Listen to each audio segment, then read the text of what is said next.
Bismillahirrahmanirrahim. Assalamualaikum warahmatullahi wabarakatuh. Alladzina amanu taqullaha wa qulu qawlan sadida yuslih lakum a'malakum wa yaghfir lakum dunubakum wa may yuti'illaha wa rasulahu faqad faza fawzan 'azima.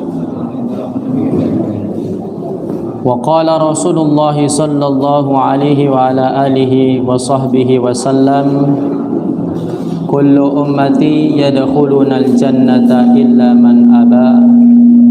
Qila wa man ya'ba ya Rasulullah? Qala man ata'ani dakhala al-jannah wa man asani faqad aba. Atau kama qala nabiyuna Muhammad sallallahu alaihi wa ala alihi wa sahbihi wa sallam. Hadirin hadirat jamaah salat maghrib Masjid Nun yang sama-sama dirahmati oleh Allah dan yang senantiasa mengharapkan cucuran rahmat Allah subhanahu wa ta'ala serta karunia-Nya. Sudah sepantasnya kita memuji Dialah Allah subhanahu wa ta'ala yang pada saat ini memberikan kita kemudahan dalam melaksanakan perintahnya. Selaku kita manusia hamba Allah subhanahu wa ta'ala yang tidak pernah bisa terlepas, bahkan selalu bergantung atas pertolongan Allah subhanahu wa ta'ala. Tidak disadari langkah kaki kita menuju Masjid Nun ini semua atas kehendak Allah subhanahu wa ta'ala. Boleh jadi ada yang sudah punya niat dari rumah ingin ikut kajian di Masjid Nun, tetapi ternyata ada suatu halangan yang menyebabkan dirinya tidak bisa menghadiri majelis kajian di Masjid Nun ini. Semuanya itu taufik dari Allah subhanahu wa ta'ala. Saya pun duduk di sini atas taufik Allah subhanahu wa ta'ala, atas pertolongan Allah subhanahu wa ta'ala, dan tentunya atas silaturahmi saya dengan guru saya Pak Guru Syamsuddin, dan di samping beliau guru saya juga Bapak Haji Tomiri, kebetulan tetangga saya juga, alhamdulillah, murid lama. Rumahnya Waringin apa? Oh.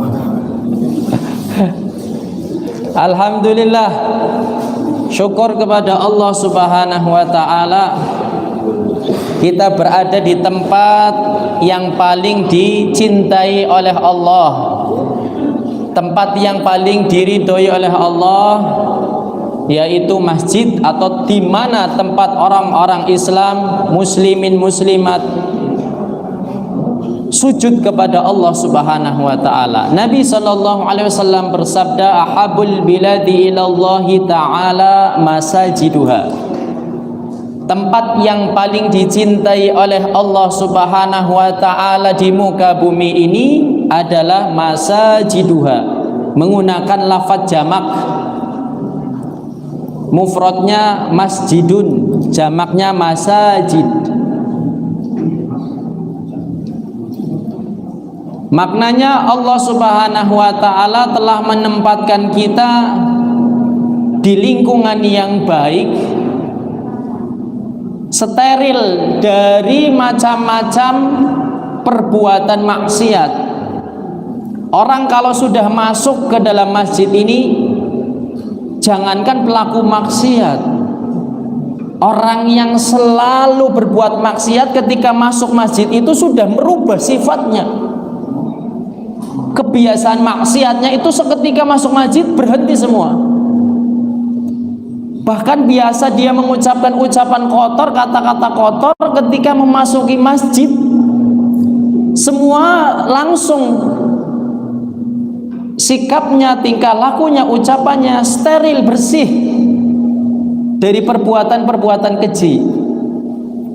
Maknanya rumah ini adalah rumah yang dicintai oleh Allah Subhanahu wa taala. Sudah menjadi otomatis orang-orang yang berada di tempat ini pun orang-orang yang dicintai oleh Allah Subhanahu wa taala.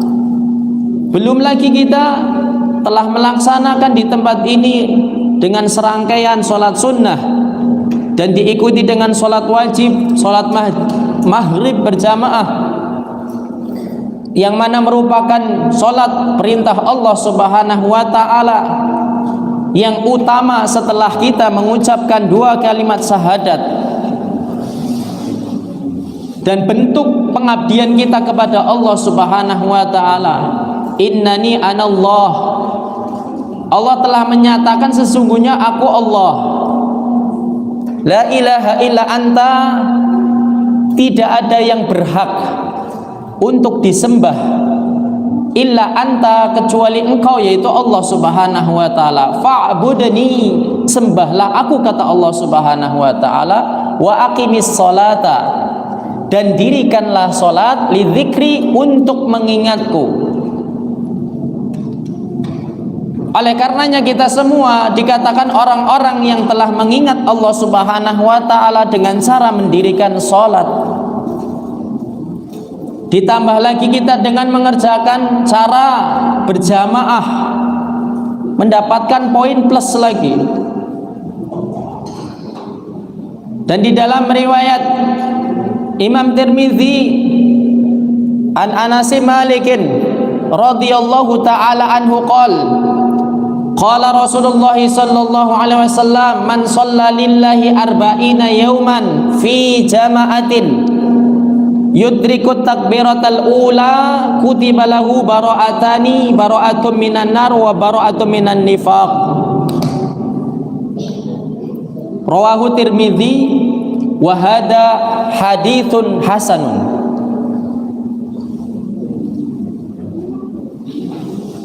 Dari Imam Malik,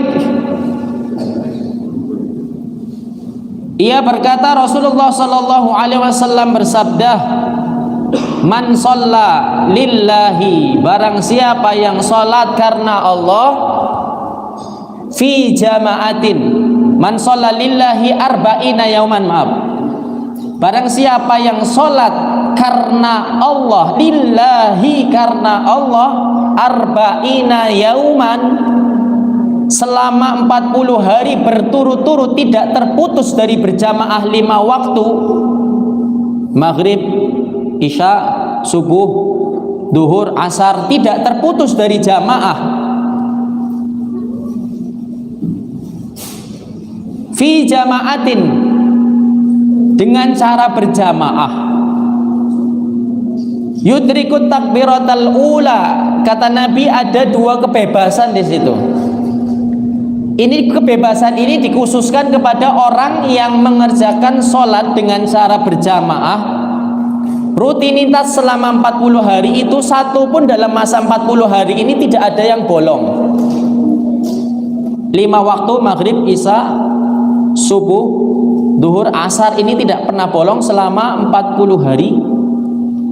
Mendapatkan 2 jaminan, bara'atun minan nar, bebas dari neraka, maknanya kita haram untuk memasuki dalam neraka, alias kita akan dimasukkan ke dalam surga, wa bara'atun minan nifaq, dan akan diselamatkan atau bebas dari sifat nifaq. Pelakunya adalah munafik, orangnya adalah pelakunya munafik, sifatnya adalah nifaq. Orang munafik zahiriyahnya menyatakan dirinya Islam, zahirnya saja, nampaknya saja, luarnya, covernya saja, tetapi dalamnya menyimpan kekufuran kepada Allah Subhanahu wa ta'ala. Ini kekhususan bagi orang-orang yang mengerjakan sholat berjamaah selama 40 hari tanpa tertinggal takbiratul ula bersama imam. Di dalam pembahasan fiqih, takbiratul ula itu yaitu ketika seorang imam mengangkat tangan yaitu takbiratul ihram, kemudian makmum pun mengikuti menyertai imam dengan takbiratul ihram pula. Tidak tertinggal satu rakaat. Itu dikatakan mengikuti imam atau mendapatkan takbiratul ula. Sedangkan poin plus di sini berjamaah. Berjamaah menggambarkan atas pertolongan Allah Subhanahu wa taala, yadullahu 'alal jamaah. Allah Subhanahu wa taala akan senantiasa menyertai pertolongannya atas orang-orang yang berjamaah. Dalam pendapat ulama nahwu, jamaah itu adalah 3 atau lebih dari 3. Kalau di pembahasan dhamir rafa, huwa huma hum, hiya huma hunna, anta antuma antum, anti antuma antunna, ana nahnu. Itu hum menyebutkan lebih 3 atau ke atas atau lebih dari 3 menurut pendapat kalangan ulama nahwu. Sedangkan pendapat kalangan ulama fiqih, jamaah itu paling sedikitnya adalah 2 orang. Sehingga ketika kita sholat, minimalnya berjamaah itu 2 orang, imam dan makmum. Imam 1 orang diikuti dengan makmumnya 1 orang, itu sudah dikatakan jamaah. Ini pendapat ulama fiqih. Dan selama 40 hari itu digambarkan, ulama menyatakan bahwasanya makna 40 hari itu menyimpan sesuatu yang istimewa, di mana tersirat di dalam kehidupan manusia. Seorang ibu yang sedang mengandung, itu prosesnya dari mulai perjalanan sel sperma, yang dinyatakan bahwa sel sperma itu dari laki-laki itu bisa mencapai jutaan sel. Namun dari jutaan sel itu ternyata hanya 1 saja yang terpilih untuk dibuahi oleh ovum. Yang jadi itu 1 saja. Ketika 1 itu sudah dibuahi, maka semuanya akan mati. Jadilah kita semua. Makanya kita semua adalah para juara. Dulu kita berebut untuk mendapatkan posisi kedudukan pada alat kelamin ibu yang sifatnya yang dikatakan ovum, yang mana menjadi pembuahan nanti menjadi janin. Lah proses sel sperma itu dibuahi selama 40 hari yang pertama, itu akan menjadi alaqah. Alaqah itu segumpal darah. Terus berjalan 40 hari yang kedua, alaqah itu menjadi mudghah. Mudghah itu segumpal daging. Dari mudghah itu proses perjalanan lagi 40 hari yang ketiga, atau mencapai masa 4 bulan itu barulah menjadi janin. Dan ketika janin itu Allah tiupkan ruh ke dalam rahim seorang ibu. Oleh karenanya makna 40 hari ini mempunyai khususiyah pada kehidupan kita, yang mana kita bila mana mengerjakan sholat berjamaah selama 40 hari tanpa tertinggal takbiratul ula bersama imam, maka kita akan mendapatkan 2 jaminan bebas dari neraka dan bebas dari sifat munafik. Oleh karenanya bersyukur kepada Allah Subhanahu wa taala, Allah memilih kita, dan semoga Allah mengistiqomahkan kita supaya kita bisa mendawamkan sholat berjamaah ini, tentunya di masjid-masjid ataupun di musolah-musolah, sehingga kita mendapatkan 2 jaminan ini dari Allah Subhanahu wa taala.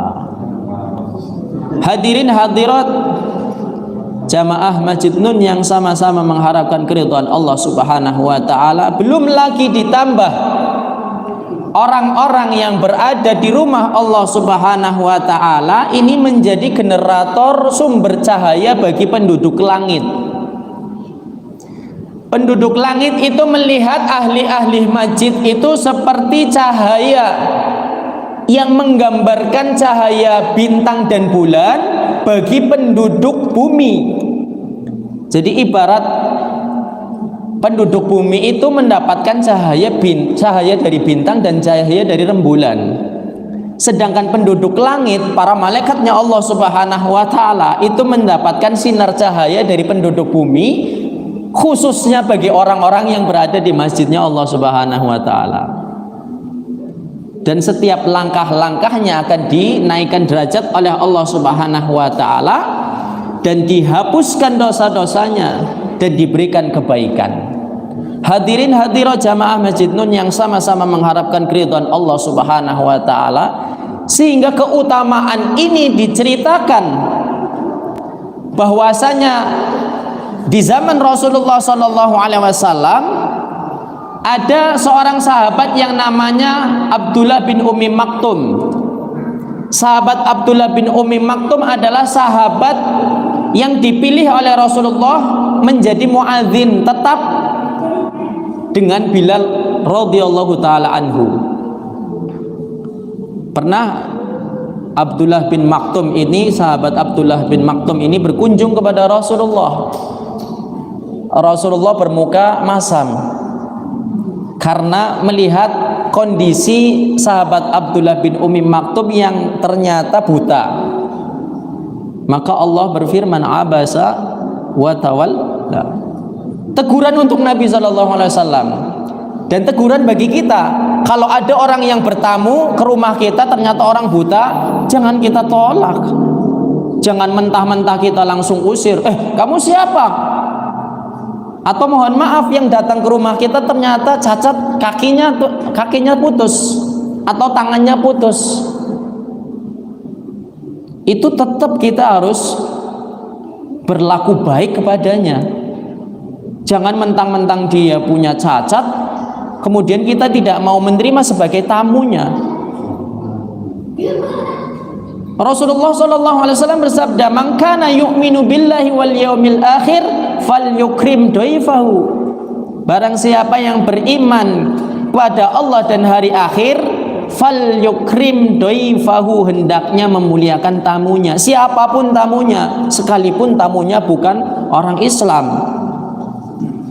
Tetap kita harus mempunyai etika menyambut tamu. Kecuali yang bertamu kepalanya nggak ada, itu boleh kita tutup lagi, nggak apa-apa ya.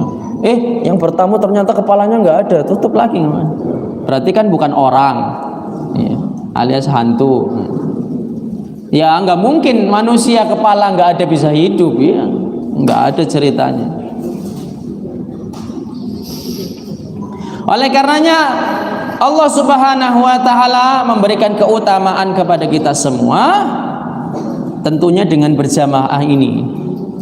Sehingga dengan kekuatan jamaah ini umat Islam akan semakin kuat. Satu lidi itu mudah akan dipatahkan, Pak. Kita ngambil satu lidi, dipatahkan itu mudah. Tapi kalau kita mengambil lebih dari satu, ngambil 5, itu akan lebih susah daripada satu tadi. Semakin banyak akan semakin susah dipatahkan. Ini kalau sifatnya berjamaah. Tapi kalau sifatnya sendiri, mudah saja untuk dipatahkan. Dan ini keutamaan berjamaah disebutkan lagi, salatul jamaati afdalu min salatil fadhi bisab'ina wa 20 darajah. Salat berjamaah itu lebih utama ketimbang dengan salat sendirian, 20 derajat dibandingkan satu. Nah, penjelasan jamaah itu ini pun bermacam-macam. Ada yang mengatakan berjamaah itu adalah kalangan umat Islam, asawadul a'dham. Maknanya kumpulan dari kalangan umat Islam yang berkumpul menjadi satu, itulah jamaah. Dan ini dikemukakan oleh dua sahabat, sahabat Abdullah bin Mas'ud dan sahabat Uqbah bin Amr. Sedangkan menurut Imam Bukhari di dalam sahihnya dan Imam Tirmidzi di dalam sunannya, beliau mengatakan berjamaah adalah kumpulan para alim ulama, ahli tafsir, ahli hadis dan fuqaha yang berkumpul menjadi satu, dan di kalangan mereka membolehkan untuk berijtihad, atau mereka di kalangan para mujtahid yang berkumpul menjadi satu. Itulah jamaah. Dan banyak lagi perbedaan antara alim ulama tentang penjelasan berjamaah. Yang jelas ketika kita berjamaah kita akan mendapatkan pertolongan Allah Subhanahu wa taala. Kembali kepada sahabat Abdullah bin Ummi Maktum, sahabat Nabi Muhammad SAW yang ketika itu tidak bisa melihat, pernah datang kepada Rasulullah kemudian meminta saran, ya Rasulullah, apakah saya harus mendatangi ke rumah Allah Subhanahu wa taala untuk mengerjakan sholat berjamaah?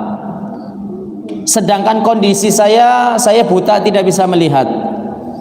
Rasulullah bertanya, wahai sahabat Abdullah bin Ummi Maktum, apakah kamu mendengar dari rumah engkau suara azan yang berkumandang setiap hari? Maka sahabat Abdullah bin Ummi Maktum berkata, ya Rasulullah, sesungguhnya saya mendengar. Maka lebih utama engkau mendatangi masjid. Akhirnya sahabat Abdullah bin Ummi Maktum karena mempunyai keterbatasan fisik, khususnya matanya tidak bisa melihat, beliau membuat seutas tali yang diikat di tiang masjid yang diulurkan sampai ke rumah beliau. Subhanallah, jaraknya bukan 1 meter, 2 meter ataupun 1 kilo,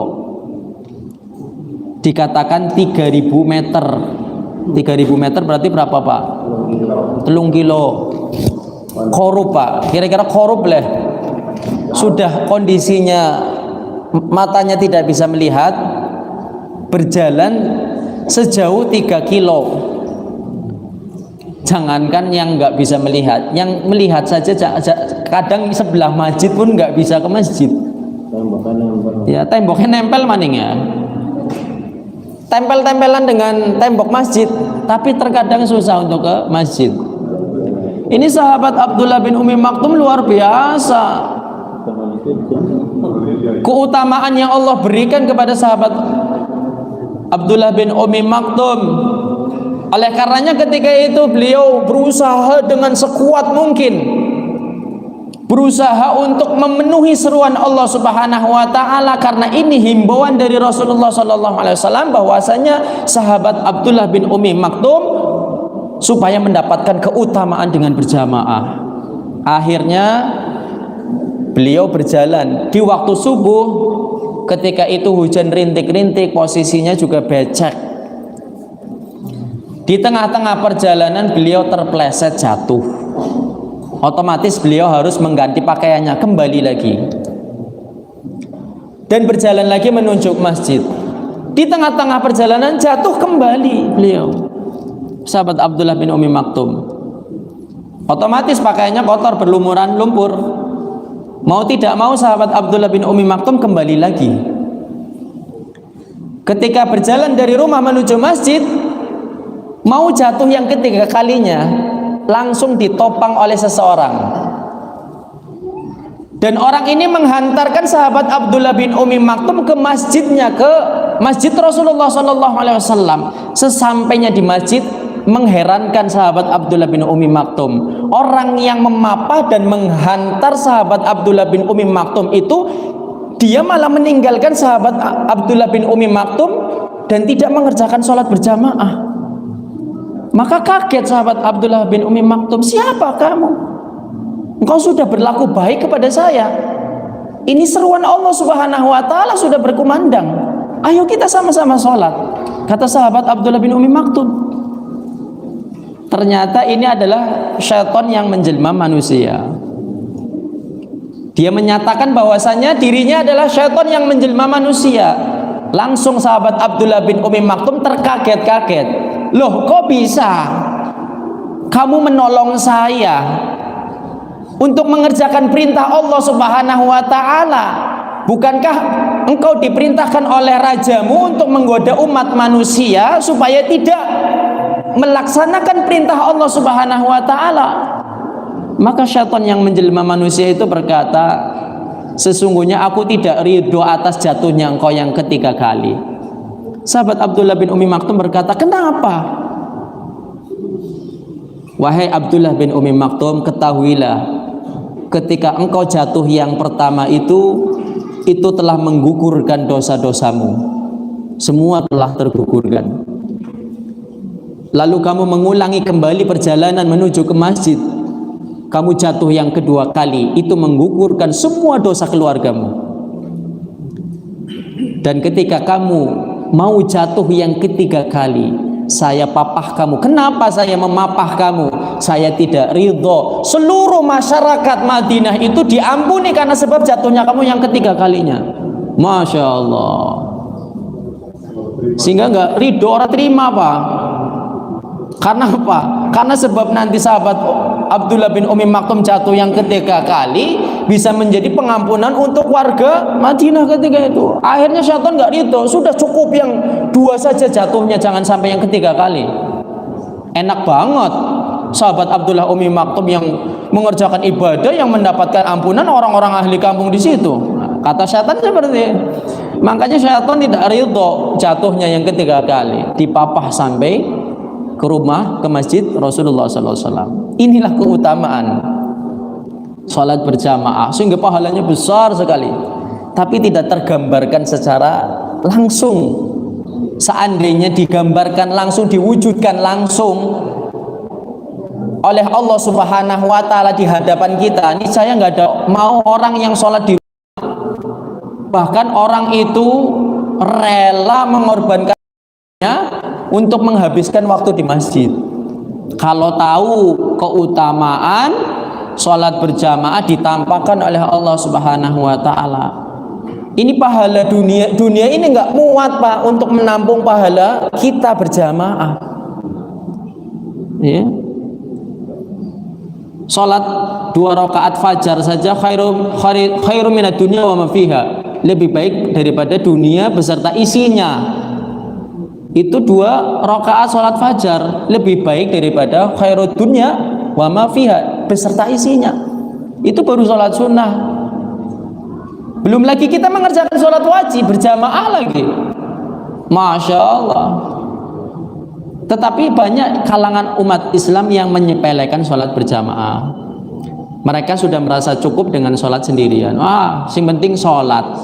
Perkataan yang penting sholat berarti dia seakan-akan menjadikan sholat sebagai rutinitas. Padahal sholat itu bukan hanya rutinitas, tapi perintah Allah yang harus disempurnakan. Maknanya apa? Betul, orang yang sudah mengerjakan sholat sendirian di rumah, dia sudah menunaikan perintah Allah, gugur dia. Tetapi dia belum menyempurnakan ibadah kepada Allah Subhanahu wa taala. Sedangkan Allah memerintahkan kita mengerjakan sholat dengan berjamaah, walaupun berjamaah sifatnya sunnah muakkadah menurut pendapat Imam Syafi'i. Sedangkan menurut Imam Hanafi itu hukumnya wajib Pak. Malah berat lagi. Kalau menurut Imam Syafi'i itu sunnah muakkadah, sunnah yang dikukuhkan, sunnah yang dikuatkan. Jadi masih mending, masih ringan. Maknanya kalau kita kebablasan tidur, itu mah rukhsah. Kita subuhan telat, ternyata subuhannya jam 6, itu rukhsah. Kalau kebablasan bener ya. Tapi kalau ketika mendengar adzan tangi kemudian turu maning kok turu kebablasan, kowe keblinger arane. Duduk kebablasan, keblinger. Wis krungu adzan malah turu maning, ya keblinger duduk kebablasan.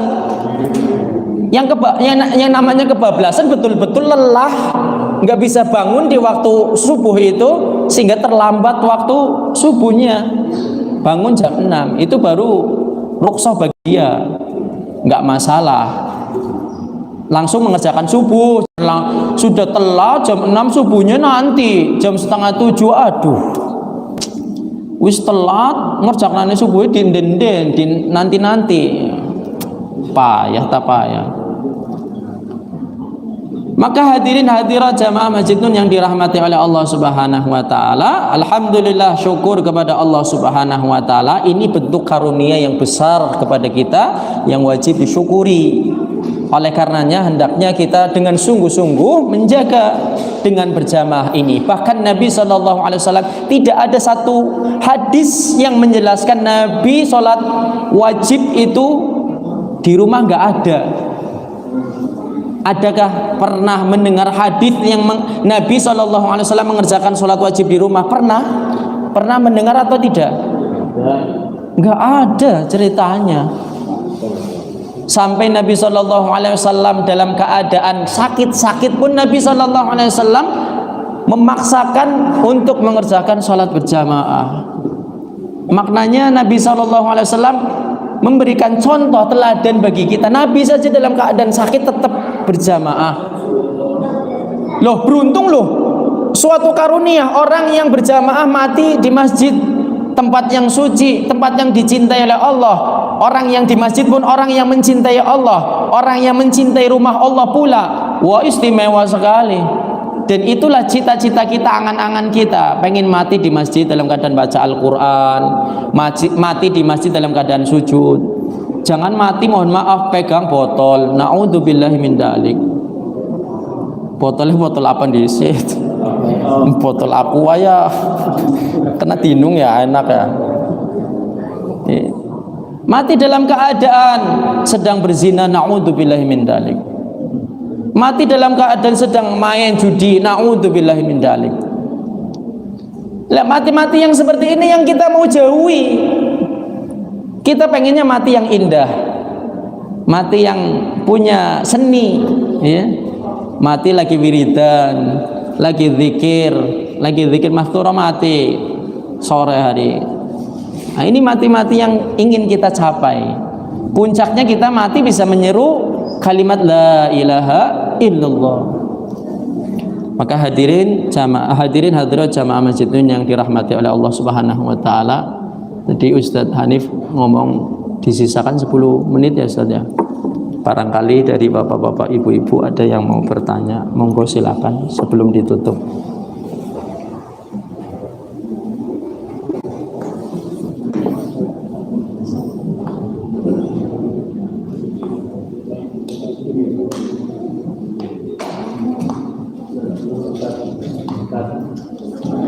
Oke. Waalaikumsalam.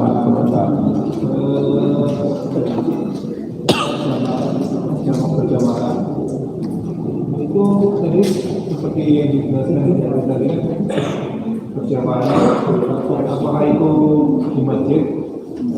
Karena kan tiap kita sebetulnya mungkin sholat berjamaah di sholat kantor. Apakah beda itu pahalanya ketika kita keluar masjid kemudian jamaah di sholat kantor? Sebenarnya sama, bahkan mempunyai keistimewaan yang lebih bagi orang-orang yang kerja di instalasi pemerintah. Dia mampu meluangkan waktunya walaupun sholat berjamaah di masjid yang sudah disediakan di kantor, itu luar biasa. Pahalanya lebih besar malah. Karena apa? Karena susahnya kesibukan dia untuk meluangkan waktu berjamaah sehingga mendapatkan poin plus, bahkan bisa dikatakan 50 derajat. Karena seorang petani yang mengerjakan sholat di ladangnya bersama semua para petani berjamaah, itu pahalanya lebih besar daripada orang yang mengerjakan di masjid. Karena apa? Mereka dalam keadaan sibuk seperti itu mampu meluangkan waktu untuk berjamaah dan mampu membuat jamaah. Itu yang istimewa. Makanya misalnya kita tidak mampu karena jaraknya jauh masjidnya atau musolahnya jauh, ya kita ajak teman kantor untuk sholat di tempat kantor yang sudah sediakan musolah, tempat sujud. Itu sama pahalanya Pak, pahalanya sama. Bahkan kita mendapatkan keutamaan mengajak teman tadi. Tapi minimal berjamaah itu 2 menurut pendapat ulama fiqih. Kalau menurut pendapat ulama nahwu, jamaah itu 3 ke atas, lebih dari 3 atau lebih dari 3. Tapi menurut ulama fiqih, jamaah itu minimal 2. Seperti kita sholat ada imam ada makmum, itu cukup. itu dikatakan berjamaah. Jadi istimewa Pak, kalau kita mampu meluangkan kesibukan-kesibukan kita yang mana melilit kita, yang sebenarnya mungkin atasan kita nggak mengasih peluang kita untuk sholat, tetapi kita mampu untuk meluangkan sholat berjamaah, itu pahalanya istimewa lagi. Boleh dikatakan dia bisa mendapatkan pahala 50 derajat. Karena apa? Karena usahanya untuk mendirikan jamaah di tempat kantornya itu. Oleh karenanya silakan kalau di kantor kita ada musola, tempat fasilitas untuk ibadah, bagus. Malah kita diseru untuk berdakwah kepada orang-orang di kantor kita untuk sama-sama berjamaah. Itu lebih istimewa lagi daripada kita sendirian ke masjid, kita nggak ngajak teman-teman kita di kantor, nanti malah menjadi pertanyaan Allah Subhanahu wa taala di akhirat, tuntutan nanti, ya. Jadi ladang kita untuk berdakwah malah di kantor-kantor ada fasilitas untuk ibadah, itu kesempatan kita ajak teman kita, ayo waktunya zuhur kita tinggalkan semua kesibukan kita sholat dulu berjamaah. Paling berapa menit sih? Ya lama-lamanya 10 menit, nggak sampai setengah jam, ya. Insyaallah seperti itu. Jadi dimanapun kita berada, kita bisa mendirikan sholat berjamaah minimal 2 orang, sekalipun di sawah, asalkan tempatnya bersih dari najis dan pakaiannya pun bersih suci dari najis.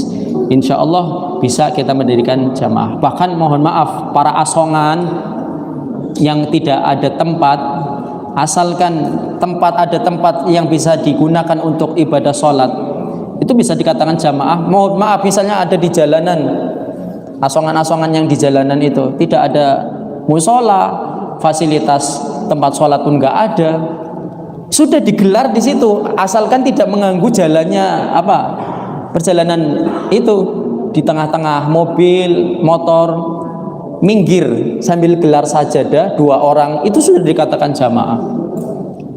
Karena susahnya dia untuk menempuh jarak ke masjid. Tapi kalau masjidnya dekat, ya sebelah rumah, ngerjakan sholat dengan istri di rumah, ya berjamaah, memang berjamaah.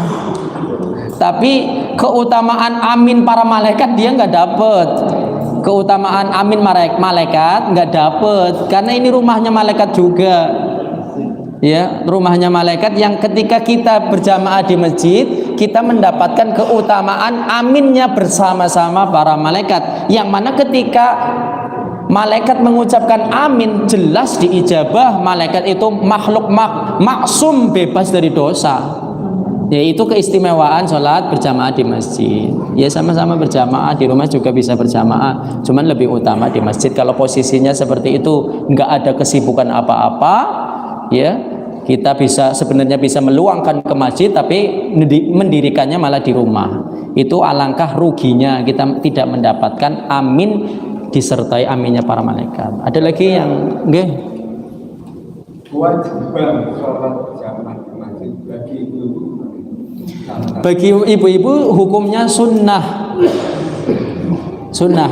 Bahkan bagi ibu-ibu, mohon maaf, lebih utama ibu-ibu mengerjakan sholat di rumah. Namun kalau niatnya untuk syiar, ini lebih bagus lagi. Nah sekarang masjid rata-rata banyaknya ibu-ibu, laki-laki sedikit. Lagi-lagi saya temui yang banyak ibu-ibu, laki-laki sedikit. Ini apa sudah kebalik atau gimana? Gimana? Belum selesai. Jadi bagi ibu-ibu malah wajib berjamaahnya dengan anak-anaknya itu di rumah. Kenapa? Karena khawatir menimbulkan fitnah. Seperti ini, mohon maaf, ketika ibu-ibu mau sholat berjamaah dari rumah nggak pakai mukena, sudah buka aurat, sudah ngumbar dosa. Yang seharusnya dia mendapatkan pahala dalam setiap langkahnya ke masjid nggak menutup auratnya. Ini kan banyak, apalagi di kampung-kampung kita temui ya. Mau ke masjid pakainya pokek. Na'udzubillahi min dzalik. Wong lanang seneng ngono ndeleng. Nah, gimana Pak? Orang kabeh seneng ya pambukan sing usianya 40 ternyata usianya 70 ya wis kisu toh. Pan dipandang apane? Lah ini kan banyak di kampung-kampung terpencil itu banyak para wanita yang berjalan dari rumah menuju masjid itu terkadang dia tidak menutup auratnya secara sempurna. Belum lagi ditambah dia memakai parfum yang menyengat. Yang ketika lewat laki-laki mencium wangi nemen. Siapa gitu. Ibarat laki-laki terpesona dengan parfumnya saja, akhirnya mendatangkan fitnah. Nah, yang dikhawatirkan seperti itu. Tapi kalau untuk ibu-ibu bisa menjaga auratnya dengan baik, wudhu dari rumah, menutup auratnya dengan sempurna, berjalan ke masjid, itu mendapatkan keutamaan jamaah dan setiap langkahnya dihitung pahala dan menggugurkan dosa. Bukan malah menambah dosa. Kalau menambah dosa itu tadi orang yang dari rumah ke masjid tidak menutup auratnya dengan sempurna. Pada dasarnya tidak wajib bagi ibu-ibu. Tetapi untuk sekarang, untuk syiar ya lebih baik ibu-ibu di masjid. Untuk syiar Pak, ya untuk syiar, ya supaya kaum laki-laki semangat. Kadang ibu-ibu ini sing semangat, bapak-bapak ini kolah bunyo nang umah bae bu, wis ibune nang masjid bae, nyo nang umah. Terkadang seperti itu, ya. Ya tadi kembali lagi. Pada dasarnya ibu-ibu tidak wajib untuk di masjid, bahkan wajibnya di tempat yang tertutup, tidak diketahui oleh siapa-siapa. Itu yang paling wajib, itu yang paling bagus dan itu yang paling afdol. Ada lagi? Tadi Bapak ini mau tanya. Kami menanyakan dari sekian kajian atau keterangan bahwa menghadiri sholat berjamaah atau sholat tarawih yang itu banyak keutamaan-utamaannya, sehingga ini yang kami tanyakan, apa sebetulnya hukum daripada menghadiri sholat yang berjamaah yang waktu, karena ada sebagian di kawan-kawan kita yang menganggap bahwa menghadiri sholat berjamaah itu hanya sunnah biasa, sehingga banyak yang melakukan di rumah dengan bersendirian. Yang kami tanyakan bagaimana hukumnya menghadiri sholat berjamaah di masjid yang tidak ada uzur. Ini tadi sebenarnya sudah saya jelaskan tadi, cuman nggak apa-apa saya jelaskan lagi. Tadi menurut pendapat Imam Syafi'i, sunnah muakkadah, sunnah yang paling ditekankan banget lah. Ibarat kita mengerjakan Idul Fitri setahun sekali, itu sunnah muakkadah. Wong orang ngerjakna sholat Idul Fitri ke dongene elom setahun sepisan. Tapi ada Pak, ternyata Pak, orang-orang yang ketika datang hari raya Idul Fitri mereka begadang sampai mereka tidak mengerjakan sholat sunnah Idul Fitri. Ini kan rugi besar. Nah, wah subuh be orang mau nih sholat Idul Fitri. Kawan ini. Jadi itu sunnah muakkadah menurut pendapat Imam Syafi'i, tetapi menurut Imam Hanafi mengatakan wajib, tapi wajib di kalangan mereka, madhab mereka. Maknanya ketika orang yang bermadhab Hanafi ketika itu tidak mengerjakan sholat dengan cara berjamaah, mereka berdosa. Tetapi yang bermadhab Syafi'i tidak menanggung dosanya. Dalam artian dalam madhab mereka saja yang menyatakan bahwasanya wajib, hukumnya wajib berjamaah.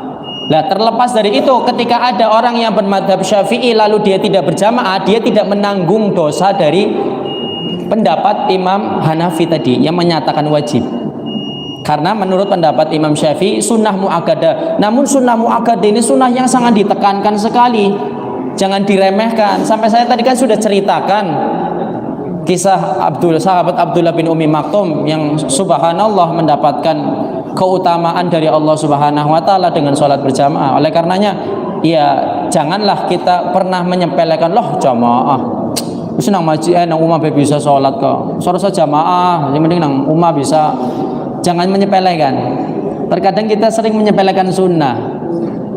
Memang definisi sunnah itu menurut fikih dikerjakan mendapatkan pahala, ditinggalkan tidak mendapatkan dosa. Tetapi orang-orang ahli takwa ini definisinya bukan seperti itu. Orang-orang ahli takwa itu definisi sunnah itu dikerjakan dapat pahala, ditinggalkan rugi. Itu definisi orang ahlu takwa. Kayak panjenengan punya kerjaan, ketika itu punya waktu lemburan. Ketika lemburan itu dikerjakan dapat upah tidak Pak? Bu, dapat upah. Kalau tidak dikerjakan tidak dapat upah. Tapi rugi enggak? Rugi karena kita harusnya mendapat upah, enggak dikerjakan, enggak dapat upah. Nah, itulah sunnah muakkadah dalam sholat berjamaah itu digambarkan seperti itu. Jangan kita menjadi orang yang merugi. Ya, semoga kita semua menjadi orang yang selamat, orang yang dicintai oleh Allah, orang yang selalu istiqomah berjamaah. Amin ya rabbal alamin. Mungkin sekian dari saya. Ada benarnya al-haqqu min rabbika fala takunanna minal mumtarin.